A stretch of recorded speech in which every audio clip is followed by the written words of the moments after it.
அனைவருக்கும் வணக்கம். என் பெயர் வெங்கடேஸ்வரன். நான் 4ஆம் வகுப்பு படிக்கிறேன். நான் இப்பொழுது மகாத்மா காந்தியை பற்றி பேசப் போகிறேன். மகாத்மா காந்தி சுதந்திர போராட்ட வீரர் மற்றும் தேச பக்தர் ஆவார். மகாத்மா காந்தியின் முழு பெயர் மோகன்தாஸ் கரம்சந்த் காந்தி ஆகும். 1869ஆம் ஆண்டு அக்டோபர் 2ஆம் நாள் இந்தியாவின் குஜராத் மாநிலத்தில் உள்ள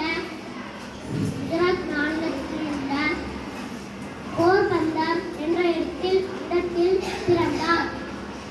தமிழ்நாட்டின் விடுதலைக்காக